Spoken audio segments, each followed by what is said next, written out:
Welcome students. अब question number 2 देखते हैं हम। फर्स्ट भी क्वेश्चन के अंदर और सेकंड क्वेश्चन में थोड़ा सा डिफरेंस है। इस क्वेश्चन के अंदर हमें इनवर्स के साथ साथ एक सिस्टम ऑफ लीनियर इक्वेशन को सॉल्व करना है। अब ए इनवर्स निकालते कैसे बेटा? ए इनवर्स का फार्मूला क्या होता है हमारे पास? यहाँ पर आप देखोगे कि ए इनवर्स होता है 1 अपॉन में मैट्रिक्स का सॉल्यूशन अपॉन में एडजॉइंट ऑफ ए होता है, मल्टीप्लाई करते हैं। ठीक है, अब सबसे पहले इस मैट्रिक्स को हम सॉल्व करते हैं कि क्या ये इक्वल 0 आ रही है कि नहीं आ रही है, कंसिस्टेंट है या नॉन कंसिस्टेंट आ रही है। तो हमने देखा कि नॉट इक्वल टू 0 आ रही है, यानी फर्दर हम इस मैट्रिक्स का सॉल्यूशन करेंगे। जब भी इनवर्स निकालना आता है बेटा, तो सबसे पहले स्टेप में हम कोफैक्टर निकालते हैं। कोफैक्टर कैसे निकाला जाता है मैं आपको इस वीडियो में बता देता हूं, और माइनर कैसे निकाला जाता है वो भी थोड़ा सा यहाँ से समझ लेंगे।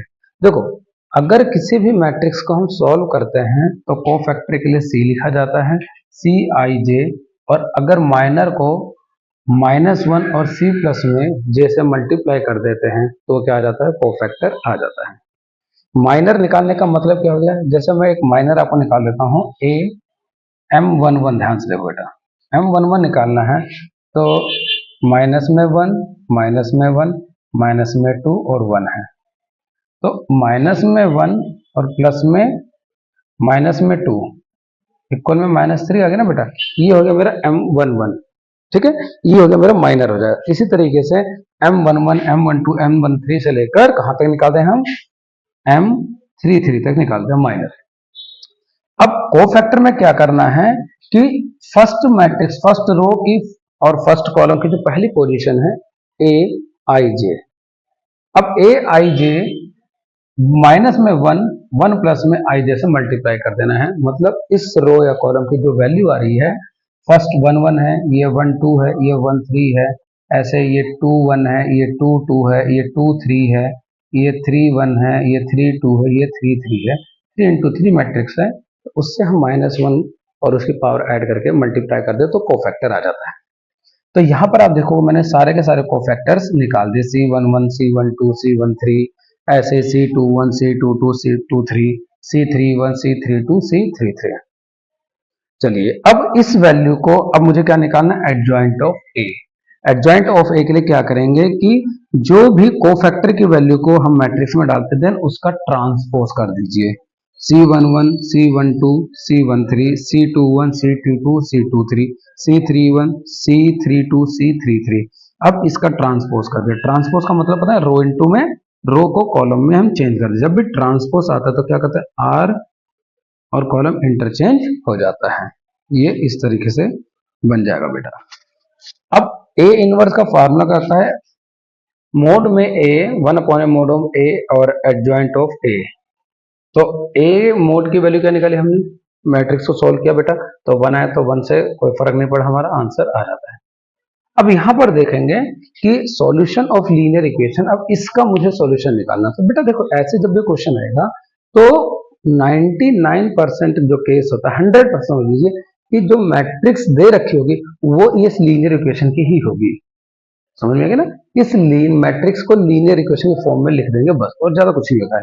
तो आप देखोगे कि यहाँ पर 1 है, -2 है, 0 है, 2 -1 1 -1 0, 2 माइनस में 1, देन x। ये कौन सी मैट्रिक्स होती है? a इंटू में a डॉट x इक्वल में b दे रखा है। हमें x की वैल्यू फाइंड करनी होती है बेटा। ठीक है, सो यहां तक अगर आपको समझ में आ गया है तो अब आप देखोगे कि a मैट्रिक्स हमारे पास है क्या? 1 2 0, -2 -1 2, 0 -1 1। अब यहां पर आप देखोगे सेम 1 2 1 है, 2 है, 0 है। सर 1 2 0 का मतलब हो गया कि जो ए मैट्रिक्स का ये क्या है? ट्रांसपोज गिवन है। इस मैट्रिक्स का ये क्या है? ट्रांसपोज है। समझ में आ गया? अगर ट्रांसपोज गिवन है तो सॉल्यूशन के लिए कुछ आइडेंटिटीज हैं, उसको समझते हैं। हमें क्या था? ए इनवर्स डॉट एक्स इक्वल में बी होता है, तो दोनों तरफ ट्रांसपोज और इनवर्स से मल्टीप्लाई किया हमने, multiply by transpose and inverse. A का ट्रांसपोज और उसके इनवर्स से हमने क्या कर दिया? मल्टीप्लाई कर दिया। तो A inverse dot A transpose inverse into X equal में ए ट्रांसपोज का इनवर्स इंटू में बी। अब आप देखोगे कि ए का transpose A inverse dot A transpose जो इनवर्स होता है वो आइडेंटिटी मैट्रिक्स होता है बेटा। तो क्या मैं अब इस पूरे के जगह आई लिख सकता हूं? देखो, और x इंटू में आइडेंटिटी x मैट्रिक्स हो जाती है। तो x इक्वल में a ट्रांसपोज का इनवर्स इंटू में b, इसको क्या लिख सकते हैं? a इनवर्स का भी ट्रांसपोज हो सकता है। तो a इनवर्स की वैल्यू हमने निकाल रखी थी, हमने इक्वेशन में डाल दिया, a इनवर्स का ट्रांसपोज करके यहां पर डाल दिया, इनटू में b मैट्रिक्स है, देन इसको हमने मल्टीप्लाई कर दिया। 3 इंटू में 10, 2 इंटू में 8, 2 इंटू में 7, minus 2 into 10, 1 into 8, 1 into 7, minus 4 into 10, 2 into 8 और 3 इंटू में 7। देन फाइनल हमारे पास x क्या आ जाता है? इसको सॉल्व किया, 0 माइनस 5 एंड माइनस में 3। देन x की वैल्यू क्या है बेटा? 0, y की वैल्यू माइनस 5, z की वैल्यू माइनस में 3 है। होप है बेटा कि ये क्वेश्चन आपको समझ में आ गया। मोस्ट इंपॉर्टेंट क्वेश्चन है, इस तरीके के क्वेश्चंस की प्रैक्टिस आपको करनी है।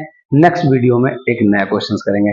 करना क्या बच्चा, आपको वीडियो को लाइक, शेयर एंड इस चैनल को सब्सक्राइब करना है, ताकि और इसी तरीके से मैं अच्छी अच्छी वीडियो आपके लिए लाता रहूं। तब तक अपना ध्यान रखें। बाय बच्चों।